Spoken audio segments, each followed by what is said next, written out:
And welcome to the meeting, everybody. This is the meeting of the Area Planning Committee South and West, being held on Tuesday the 23rd of June 2020. This is a remote meeting because obviously of lockdown and the circumstances at the moment. It is being recorded live, and sort of welcome to our listeners singular who may be listening in, but it's also on YouTube for the next 6 months. Can I ask everybody to be patient with us? One, it's an unfamiliar form of technology, and two, many of us struggle with poor connections and slow working computers.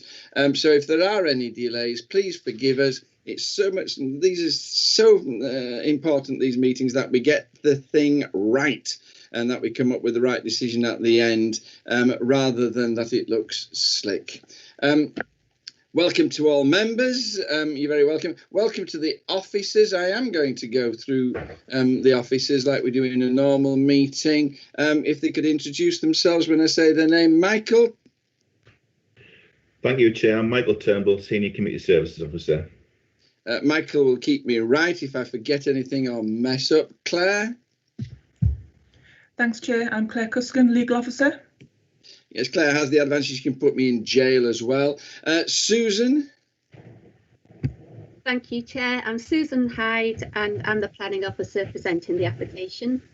Thank you. Welcome, Susan. We'll be hearing from you later. John McGargill? Good morning, Chair. Good morning, members. I'm John McGargill. I'm the Highways Development Manager. Thank you. And finally, John Byers. Are you still with us? Thank you, Chair. John Byers, Planning Team Leader for the South West area.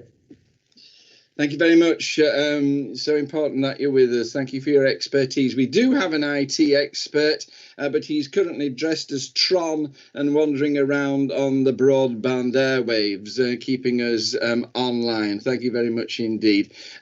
We also welcome a speaker.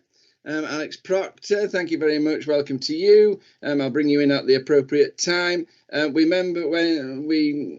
welcome any members of the public and the media who are looking in.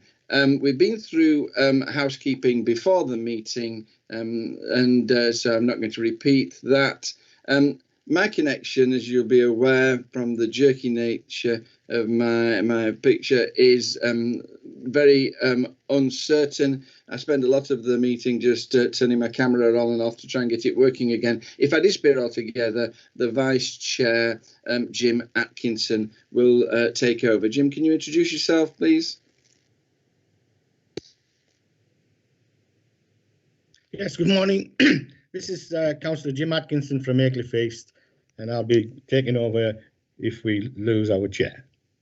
Thank you very much. Jim is the Vice Chair. OK, we'll go to the meeting now. Apologies for absence. Chair, no apologies received. Have we any substitute members? Chair, there are no substitute members. Have we any declarations of interest? Chair, can I just inform the committee that Councillor John Robertson is one of the local members. He isn't attending the meeting today, but he has declared an interest as a member of the school governing body. Thank you. Thank you very much, Michael. We come now to the minutes of the meeting held on the 20th of February. We've all had a chance to read these. Has anybody got any issues they want to raise? Any errors in the minutes which they wish to bring to our attention?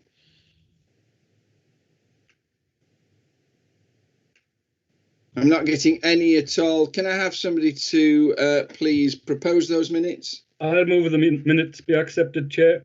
Councillor Ivan. And can I have a seconder, please? I'll second the minutes. That's Councillor Tinsley. Thank you very much indeed. And so we move to the application to be determined. It's Sedgefield Community College, Hawthorne Road, Sedgefield. And now, Susan, this is your big moment. Sort of the curtains are parting. Can we hear your presentation, please? Thank you, Chair. I'm just going to share a screen with you so that you can see the PowerPoint presentation. If you just bear with me.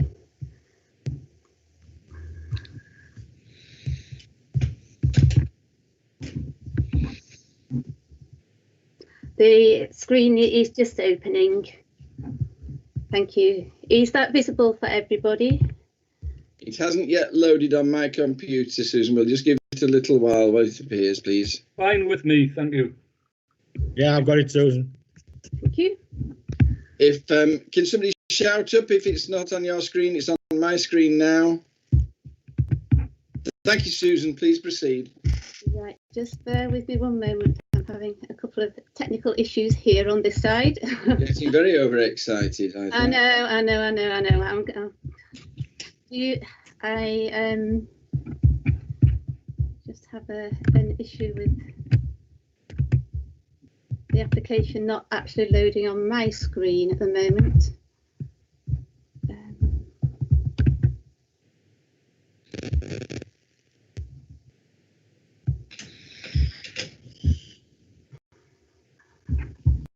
Apologies for this.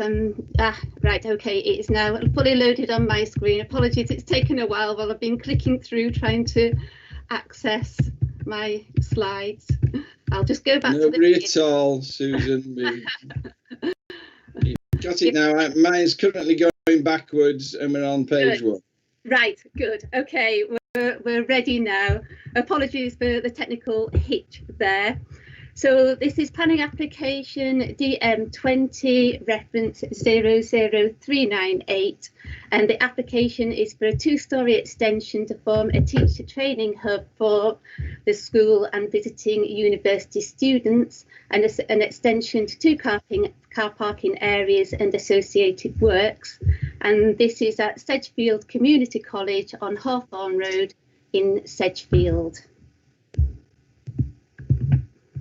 So we move on to the aerial photograph. The site is showing Sedgefield, and the site location is to the north of Sedgefield.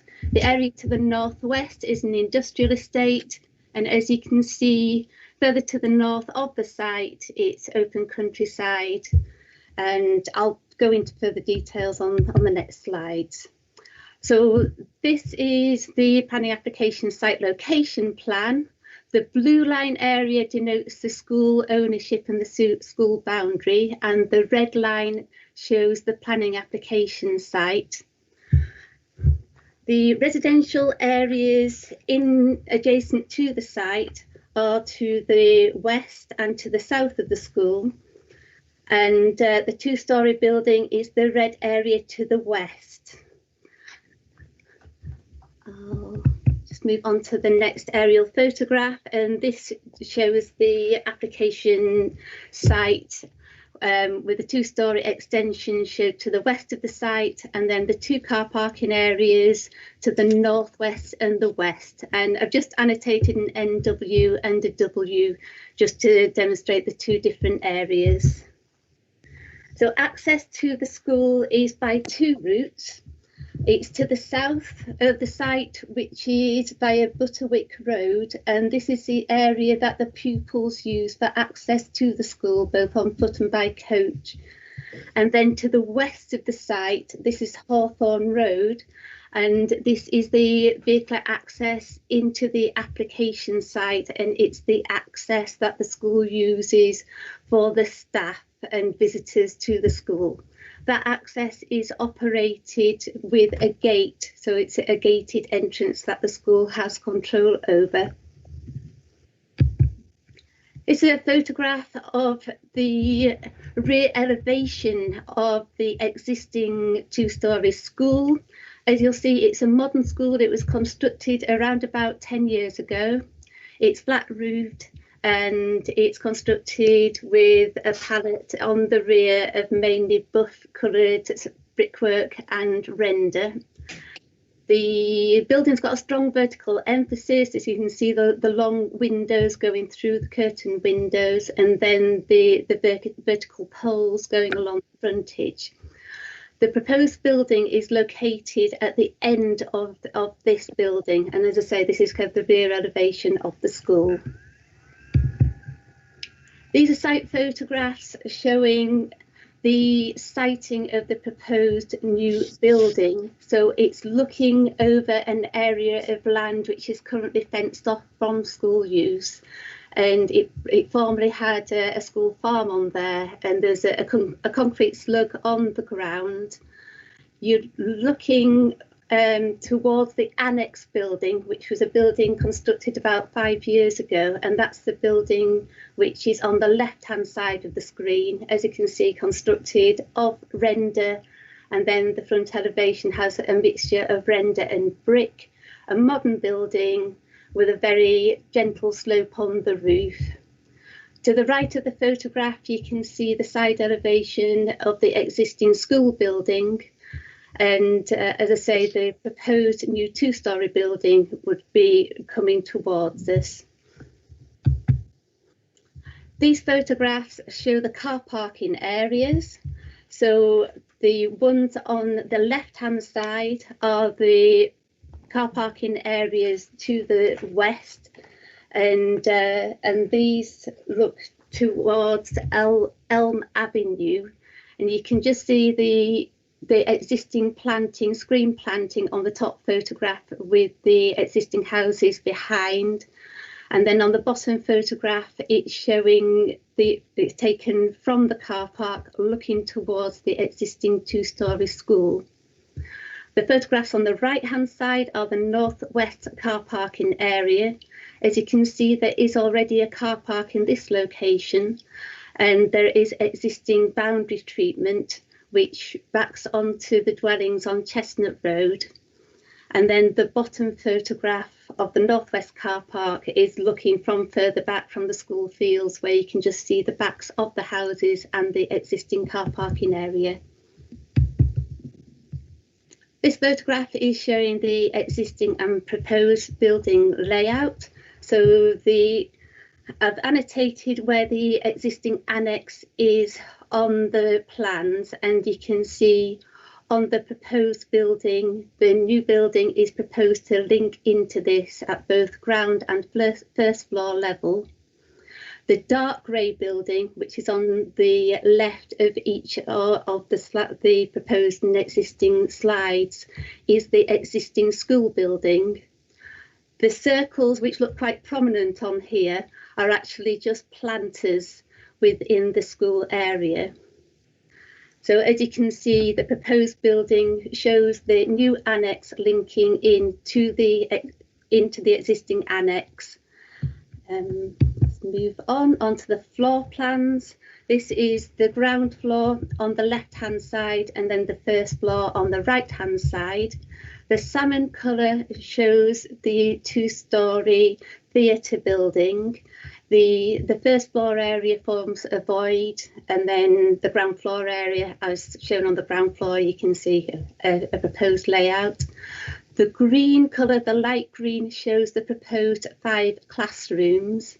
The area which goes down to the bottom of the screen shows the link between the proposed building and the 2-storey annex. This is a computer-generated image of the front elevation of the proposed building. It's a good design, particularly given the location of the site into the rear of the school. It's proposed to be constructed of buff brick, and it has a very strong vertical emphasis going right the way across the front elevation of the building, with pillars that go through. The entranceway is set back, so it has very clear identity of where to enter the building for visiting students.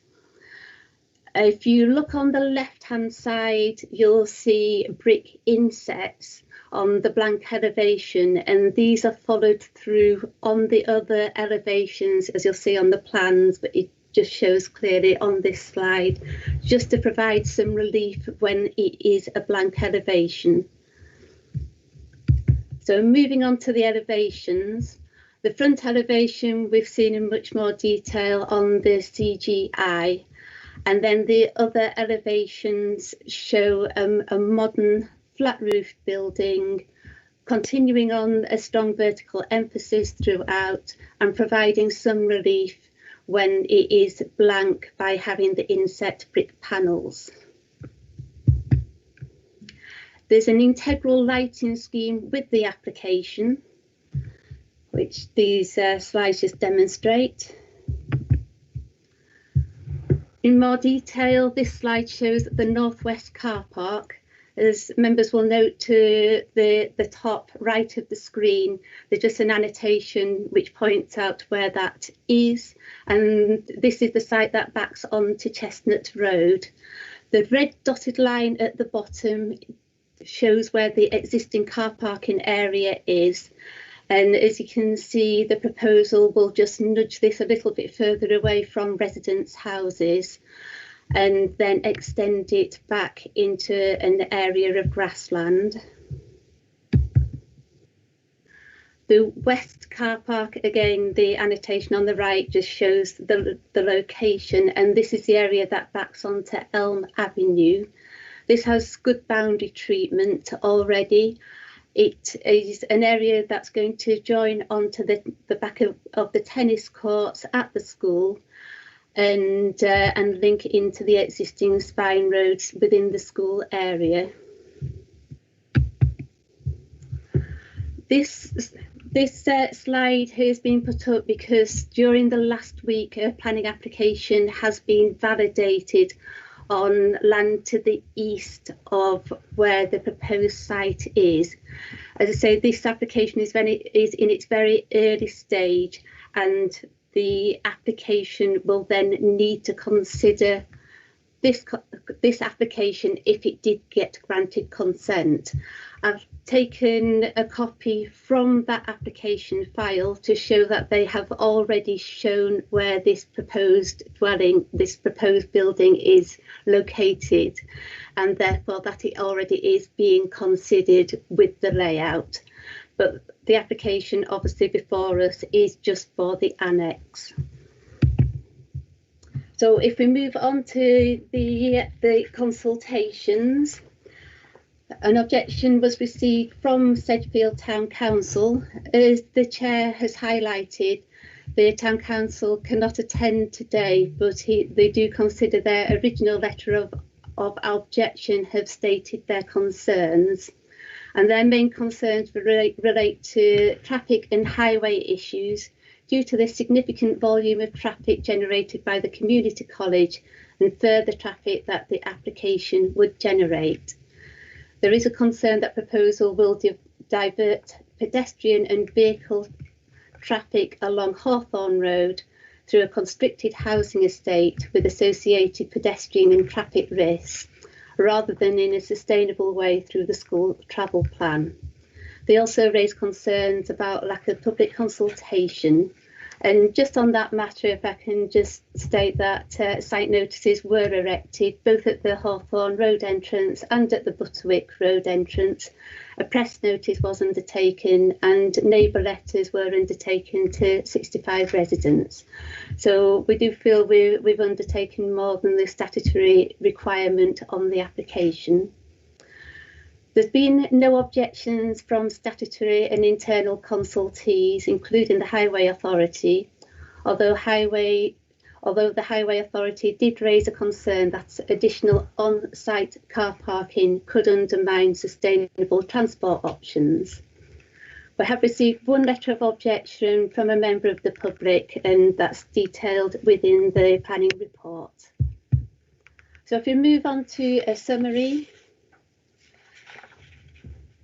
With regard to the principle of development, Sedgefield Neighbourhood Plan is an adopted plan that was only adopted last year, so it is an up-to-date plan and it shows that the site lies within the settlement boundary.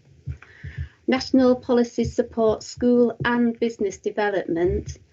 The site is covered by allocated open space designations in the Sedgefield Borough Local Plan, and the siting of the developments do not undermine the existing play areas and outdoor facilities at the school.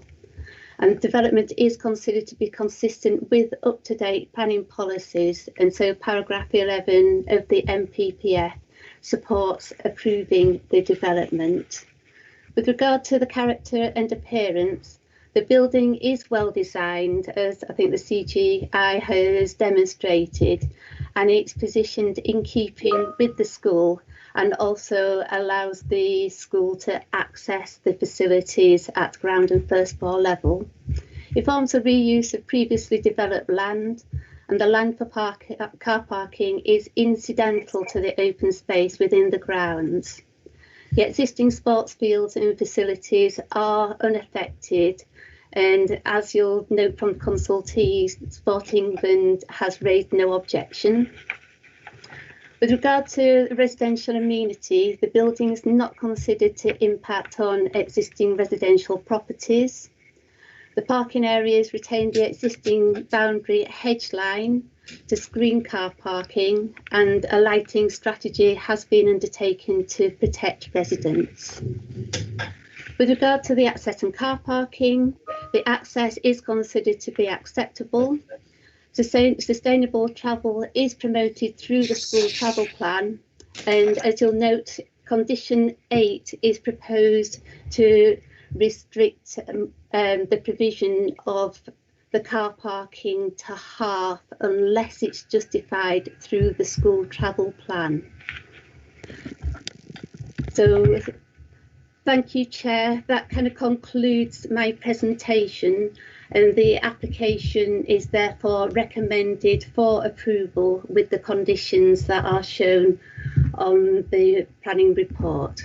Thank you. Thank you, Susan. That was absolutely spot on. Thank you very much indeed. Unusually, somebody's left the microphone on. Is it you, Susan? Unusually, what I'm going to do, I'm going to bring in John McGargill from the Highways Authority now to speak to us, because transport issues are so absolutely important in this. Members will be able to ask questions later in the meeting when we come to the time for committee members to speak, but I just thought I would nip some of those in the bud by bringing in John at this moment to make a formal presentation. John, could you speak to us about the various transport issues arising from this application? Thank you, Chair. Good morning, members. The issues relating to transport are primarily, there's three issues. One is the amount of parking being provided within the site, the travel demand that parking will create, and a travel plan for the school and how potentially that is undermined by providing more parking. We have made sort of some inquiries and a little bit of numbers to give you, members. There's 90 staff presently work at the school. That's full-time and part-time staff. There's also 50 teacher training students attend the school. All these members of staff and teacher training students, that's 140 in total, travel to the school via Hawthorne Road. They don't travel to the school, drive to the school via Butterwick Road. Butterwick Road is provided for the students to travel to the school, and there is coaching facilities, bus facilities, etc. off Butterwick Road. Looking at the area in itself, the AAP statistics tell us that 78% of people living in the AAP area, rural East Durham, own a car, or at least one car. And if we assume that every one of those members of staff who could own a car travel to the school by car, that would be a demand for 109 parking spaces in the school at present. We know that there's approximately 100 spaces in the school, so there's over demand in the school at present. And this arises within the school development itself. You get parking on the access roads, etc., outside the available car park space. The future demand will accommodate an additional 50 teacher training students. I believe the other classrooms are to be used by existing students of the school. And if there's another 50 teacher training students, assuming that 78% of them would own a vehicle, there would be a demand for 148 future vehicles parked on the site. The application is looking to provide initially an additional 50 spaces, which would take it up to about 150 spaces, which would meet current demand.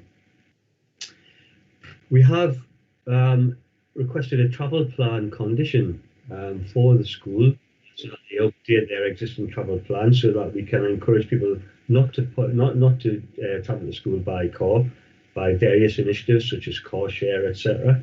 And we feel that by implementing that travel plan, we will be able to restrict how much additional car parking. We feel that we may well not need the additional 50 car parking spaces. That's additional 100 in total. That explains the numbers behind the car parking and why we feel that it meets existing and potentially future demand for an additional 50 teacher training students. With regards to travel demand itself to the school, we're looking at an extra 50 students, teacher training students, 78% of them who could own cars potentially. That's an additional 39 trips to the school via Hawthorne Road. There are actually 3 different routes leading to Hawthorne Road, depending if you're travelling from the south or the west. So if those routes were split evenly, it's about 13 trips per route during the peak hour before school starts. 1 trip every 4 to 5 minutes. I do feel that given that level of travel demand, it's not severe, it's not unacceptable level of travel demand. It would be on top of the existing travel demand, not noticeable to have 1 vehicle every 4 to 5 minutes travelling through Hawthorne Road. Happy to answer any questions, Chair. Thank you. Thank you, John. We'll wait till it's time for committee members to speak, and people may well have questions for either you or Susan. Moving on, we've heard that Setchfield Parish Town Council, they are not sending anybody to speak. They wish us to take their representations into account, please. I have no local members. Councillor John Robinson has declared an interest, and Councillor David Brown is not expressed an interest to speak. I have no objectors, and there was indeed only 1 letter of objection received. However, I do have for the supporters Mr. Alex Proctor, who is the agent. You're very welcome, sir. Thank you for joining us. You have 5 minutes to speak. What will happen is that I think it'll be Michael will shout at you after 4 minutes, so you know that you've got a minute left.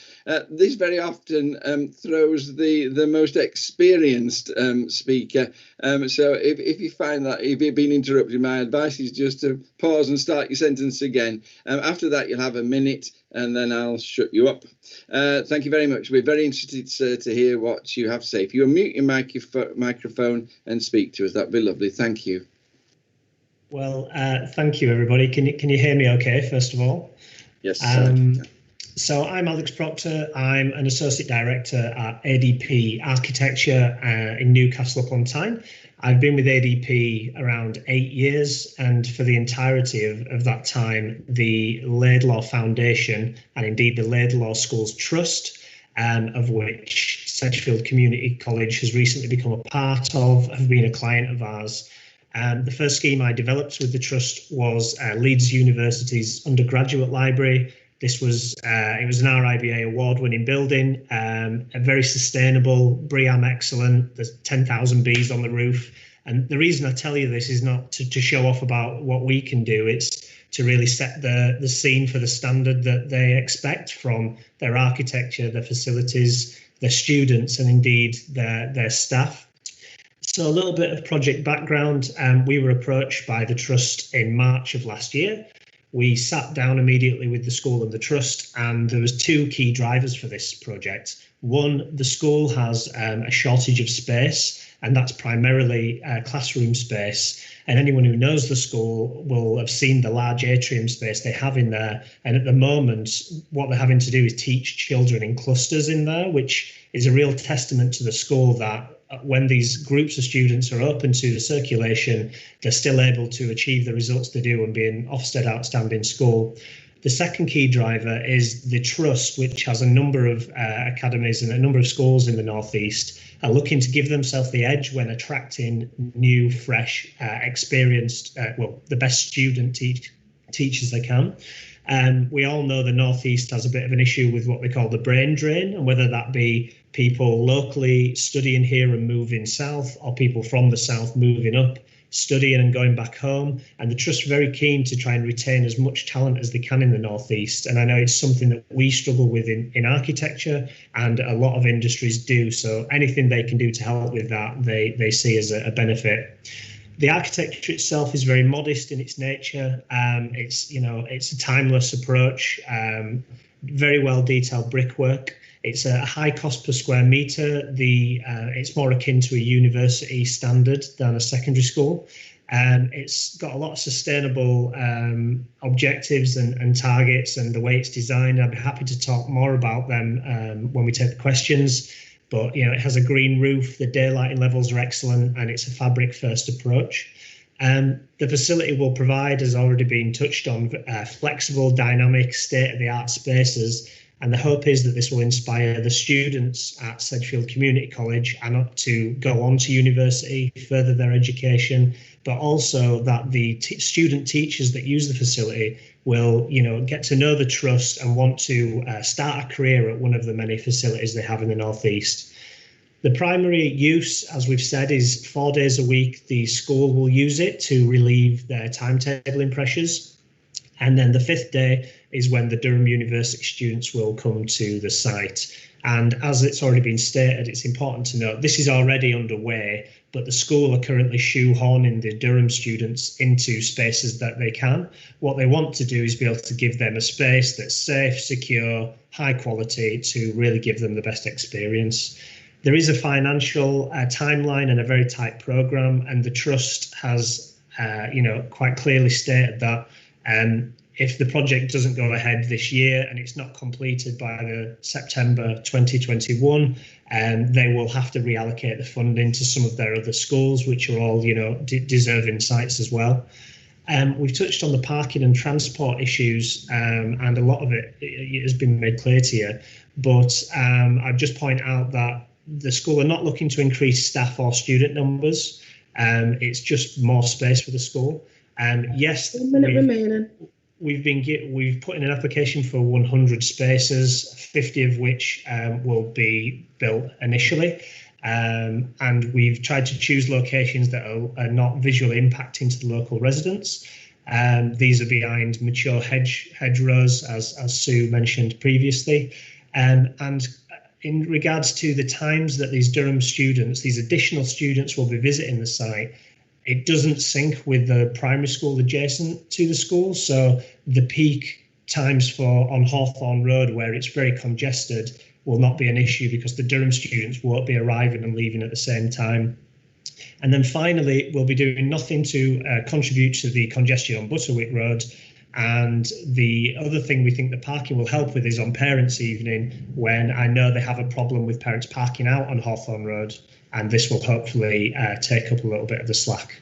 And I'm happy to answer any questions from any of you. Thank you.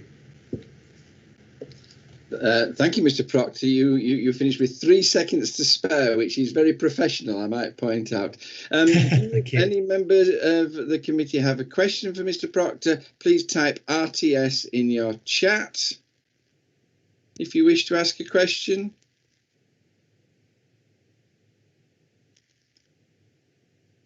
Remember, the system is slow, so I'm just giving time for that to show if necessary on my screen. Councillor Fraser Tinsley, please introduce yourself first. Yeah, Fraser Tinsley, Wellington and Hunwick Division. Just a point of clarification from Mr. Proctor there. He said that the school aren't proposing any additional students or staff, but as I understand it, there are 50 additional student teachers starting September 21. So that is a part justification, I imagine, for the additional 50 spaces. Is that right? Yes, thank you. Sorry, I should have been clearer on that. So when I said there's no increase in the student numbers, I was referring to the pupils that are there 100% of the time. There will be an increase of about 50 Durham University students that visit once a day throughout the academic year. That's correct. Thank you. I have no other members wishing to ask questions?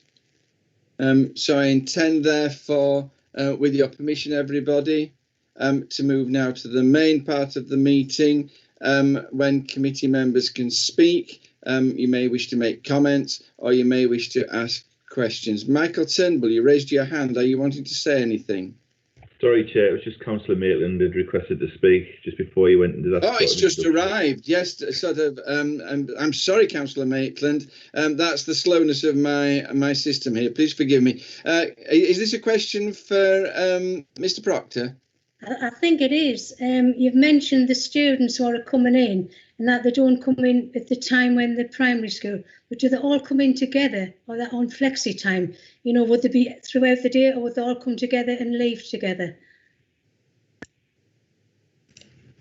Thanks for the question. It's a good question, and basically it depends on the subjects that they're studying. So it's not that 100 Durham students are all going to turn up at 10 o'clock.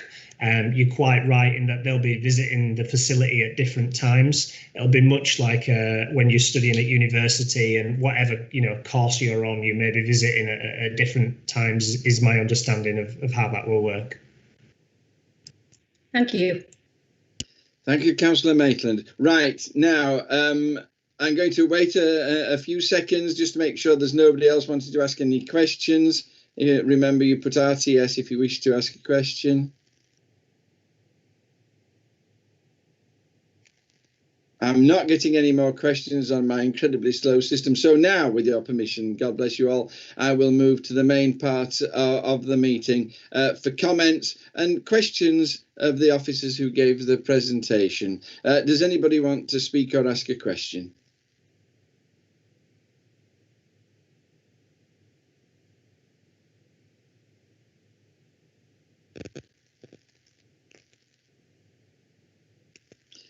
Councillor Jewell. Councillor Jewell, you're still on mute. You need to take yourself off mute. Sorry, Chair. I'd like more information on the school travel plan. I mean, where are we with this? And what sorts of things is it likely to include? Councillor Jewell, I would say that was probably a question which might have been directed to the agent. He may well know. I'm going to bring in Mr. McGargill first, but Mr. Proctor, I may well come back to you to see if you have anything to add. John McGargill. Thank you, Chair. Chair, I understand that the school already have a travel plan, but that travel plan is significantly outdated at present. The travel plan that they produce if this application is approved, would be to a national standard travel plan. And that travel plan would include many different initiatives to promote cycling, walking and use of public transport, car share facilities, those sort of initiatives. What those initiatives will be included in the travel plan really depends upon the work that the school produce. It depends upon where people live, if it can be expected.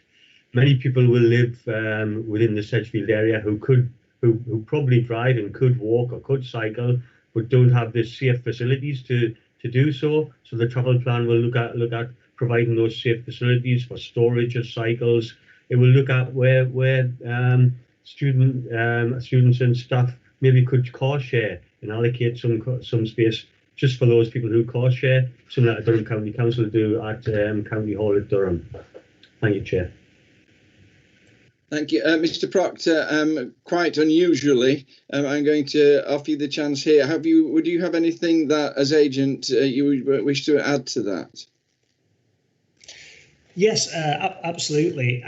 So from my perspective, it's something we are currently discussing with the school.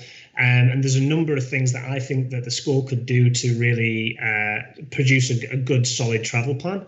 I know personally it's quite difficult actually to get to the school via public transport. For myself, I had to get the train to Darlington and then over to Sedgefield and then the bus and then walk up from the town centre to the school in the rain, I might add. But I think there's a number of things, definitely the car sharing. The school are also looking into what it might cost to provide electric parking, because they're very aware that you know, this technology is moving forward, and they'd like the staff as a minimum to be able to plug their cars in if they choose to go electric. There's a number of cycle storage facilities actually on the site at the moment, but in my opinion, they're almost located in the wrong area. So rather than adding additional cycle storage, that, you know, it might be a case of reallocating that cycle storage to where it's better used. So I think there's a number of things, but I know the school, car share in particular, would be an excellent one for the school to implement. Thank you very much. Councillor Tinsley?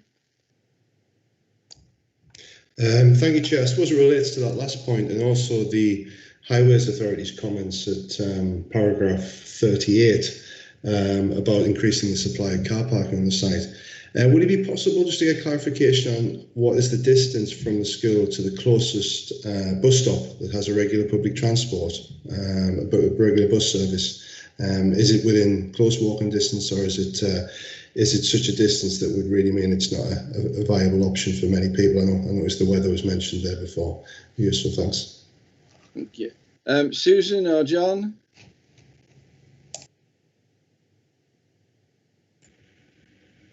Chair, can I just check the exact distance and come back to you on that one? Certainly, I believe, Chair, that the nearest bus stop is within 400 metres of the school. I'll just check the exact distance, Chair, and come back. Thank you. We'll wait for that, John. Thank you very much. Councillor Atkinson?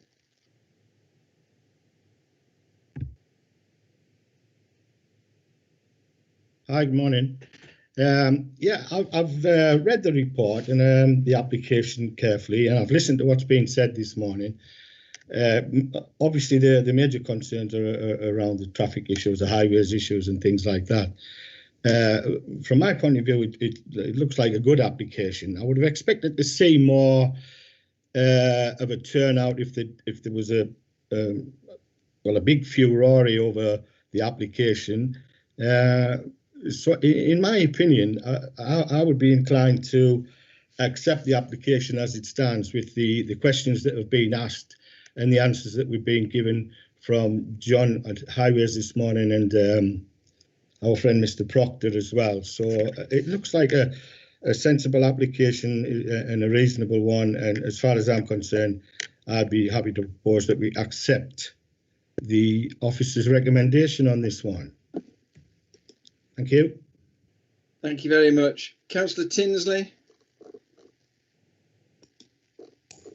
Thank you, Chair. Yeah, subject just to that clarification, I think, on the bus stops, just looking at the scheme, it's a relatively modest scheme. It's 5 classrooms, a hall, toilets. I'd agree it's a good design, particularly given this location. It's not a shed, and I think it would have been easy to go down that route. And I'm very happy that the school and the trust haven't gone that way. We've got, I say, only one objection locally, and that would back up Councillor Atkinson's point about it's not created a huge furore locally. I think a lot of the town council's concerns are really related to the school as existing rather than what will be generated by the new proposal on the side. Yes, we have 50 additional students, but I don't think that is too significant. I know we heard about the trip generation, one additional trip every 4 to 5 minutes, I think it was.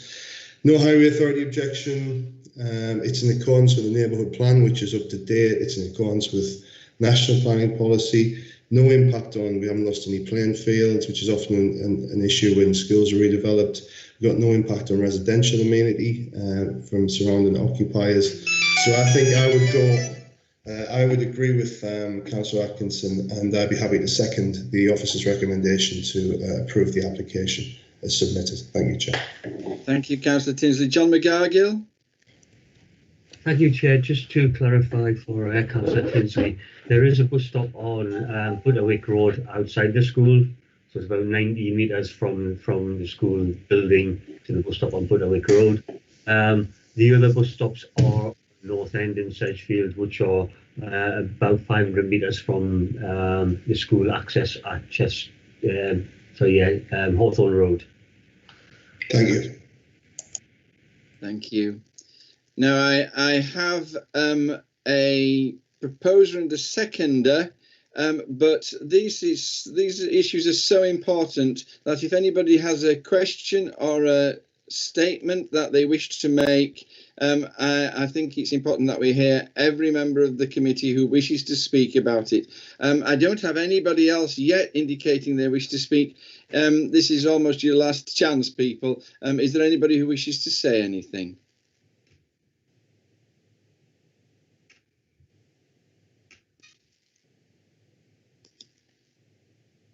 Councillor Jewell. Yes, I would just like to reiterate what's been said by the proposer and seconder. I think there are some slight, very slight issues, but I think they are covered by the mitigation. So I agree with the former two, proposer and seconder. Thank you, Councillor Jewell. Councillor Quinn. Hello there, it's Councillor Shirley Quinn from Shildon and Dean Valley. I just would like to say that I welcome the development there, and it's good news that we're going to possibly be having a more quality teaching staff there, and it's good, especially for this particular area, to be retaining staff and attaining new staff as well, delivering the best for the students in the area. I just wish that my school locally was undergoing the same sort of development, so I just think it's absolutely brilliant for Sedgefield. So I just wanted to say that. Thank you very much indeed. I had an RTS come up and then it's just disappeared. It's not showing on my timeline. Please, if you indicated that you wish to speak after Shirley, can you type RTS again? Am I missing someone here?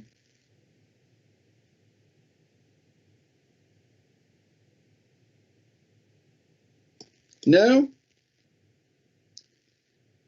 I am therefore of the opinion that we are finished here, with the exception of taking a vote.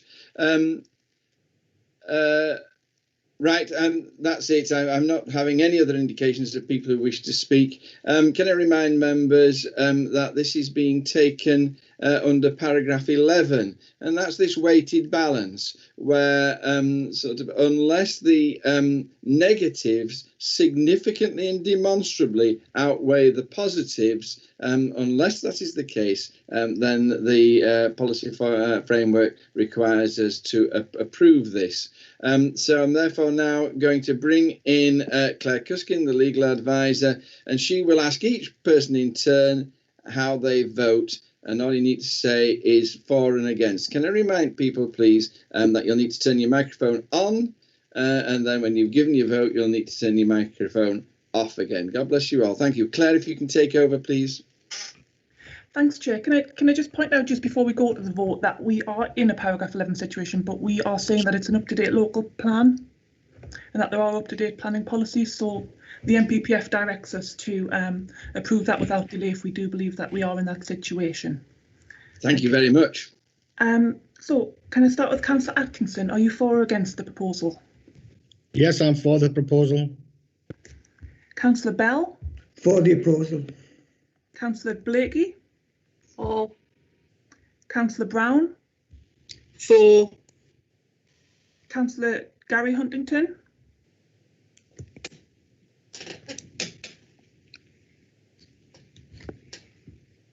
Councillor Huntington? For. Councillor Jewell? For. Councillor Maitland? For. Councillor Quinn? For. Councillor Richardson? For. Councillor Shuttleworth? For. Councillor Tinsley? For. Councillor Zare? For. That's unanimous, Chair. Thank you. And Councillor, I believe I vote as well, Claire. And Councillor, yes? I do. I vote for as well. Thank you very much. That seemed to me to be unanimous. I get this wrong all the time, but when I was listening, it seemed that everybody was for it. It was certainly passed. Thank you very much. Thank you to everybody for attending. Thank you particularly, Alex Proctor, for your contribution, which was very helpful. Thank you, Susan and John, for your expert contributions. I particularly liked, Susan, your presentation, which gave us a very clear idea of what the building would do and what it would look like. I'm going to hand over now, because as far as I understand it, somebody's going to give us a 30-second warning, and we all need to sit here looking beautiful for 30 seconds and after the meeting's closed. I'm now going to shut up and let somebody stop the meeting, please.